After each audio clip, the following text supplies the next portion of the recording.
Hi guys, welcome back to the channel and to a new series. This is a series I plan to run every week. This is called the Midweek Trio.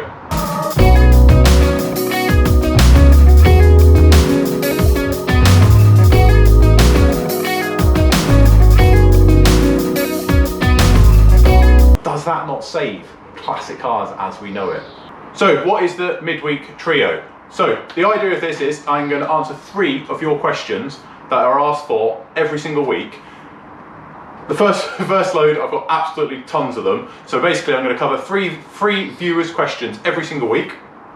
And anything that doesn't get covered will get moved to next week, and you guys keep asking questions in the comments below and we'll keep doing it every single week. The Midweek Trio will be your 3 questions and then 1 motoring thing that's happened this week in the big world of motoring, whether it's classics, modern stuff or whatever. I'm going to pick 1 thing that's piqued my interest and we'll have a chat about that. This is all going to be covered in a 10-minute video every Wednesday, so please get subscribed if you want to hear more. Timer starts now. So I'm going to start with the 3 questions from you guys. Got notes on my phone, we'll work through that. So, number one, firstly, thank you for everyone that's asked the questions. Like I say, you won't be discouraged, you will get them next week or the week after. I'll just keep putting 3 in every week. First one I'm going to kick off, VW Coco. I will say, first off, VW Coco is a top lad, and I nearly bought a bay window van off him. I'm absolutely gutted that I didn't, but obviously we live absolutely miles away, and this one logistically just worked better. Top bloke, so please go check out his channel, Restoring Classic Volkswagens. He has weekly updates, loads of cool cars. His question was, why not do YouTube full time? Ha! I think everyone that does this would love to do this full time. I just can't. Financial implications, it's just not going to work right now for my life. We're looking to buy a home, things are going on, it just doesn't work. But yes, the more of you guys that subscribe, the more people that view, the more people give thumbs up on videos, it all aims for that big goal, for that big kind of transition in my life. So the answer to your question is, buddy, yes, I would love to, I just can't right now. The next question comes from Stephen Price. So his question was, would you prefer a complete restoration that could take absolutely years to complete, or a rolling restoration? I guess my take on that, Steve, would be I would prefer to buy a car that hasn't been restored. A car that you see all its ugly, all its warts and all its holes and all its damages and all the bits and pieces. Basically, the car I'd like to buy is something like the Volvo Amazon that's got a good history, it's not been mucked around with, never been welded, it's all there, it's all complete, like the Clubman that's sat next to us here, stuff that's just not been messed around with. And like the Clubman, if you like the patina look, just get it safe and get it road legal and drive it. I guess there's a big part of me that likes that. But on the flip side, if you talk about a restoration side of things, I would like to start with a vehicle that hasn't been restored before, that hasn't had anyone else's work done to it. Not trying to say that I'm perfect by any stretch of imagination. I am not perfect. I am, like you guys, bashing away metal and stuff in my garage. But I think starting without any bodges, any overseals on classic minis and stuff like that, I do genuinely think that is the better way to go.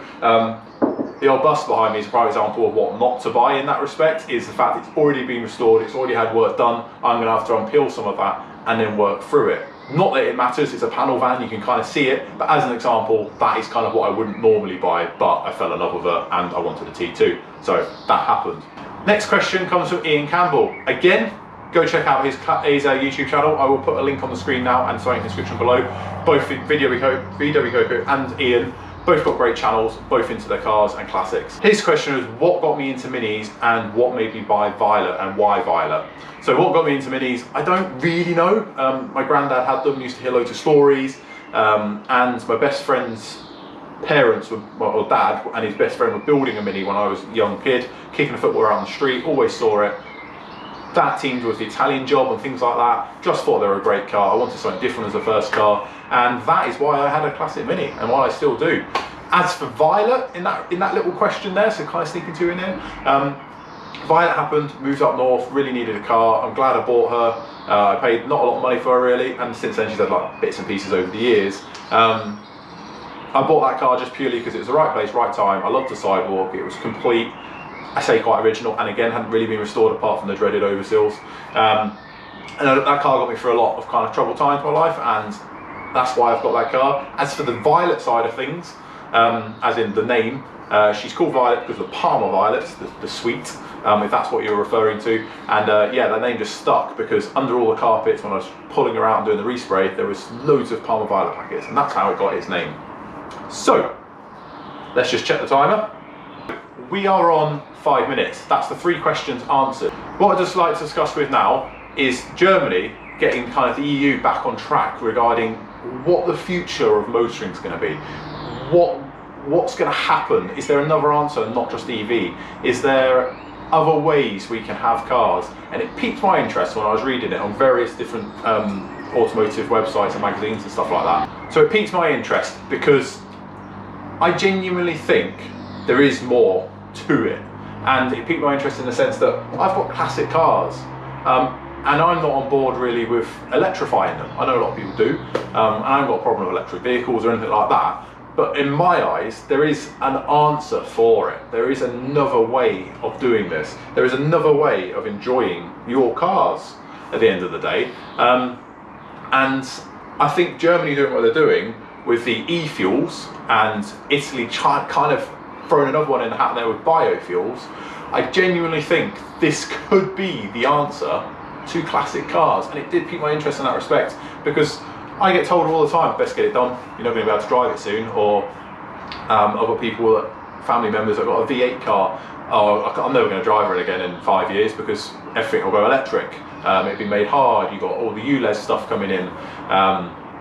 For me, I think this is a really good thing. Like I say, I've driven electric cars, haven't got a problem with electric cars in that respect, but there is answers. And if you don't want to electrify your classic, as in the sense that, like this old thing and that makes the most amazing sound. Why I don't want to put an electric motor in it, other than it's a bit quieter and faster. That's the biggest thing. It doesn't work for me on classic cars. It smells, the noise, the breaking down. It's why I wouldn't have content if I had a reliable electric vehicle and stuff like that. So for me, having e-fuels, biofuels and everything that's been brought on, we did see quite a bit of it, me and my brother, when we went to Le Mans. Porsche has kind of been playing around with stuff like that. For me, I actually think that this is the way to go forward, especially in what we do, classic vehicle side of things.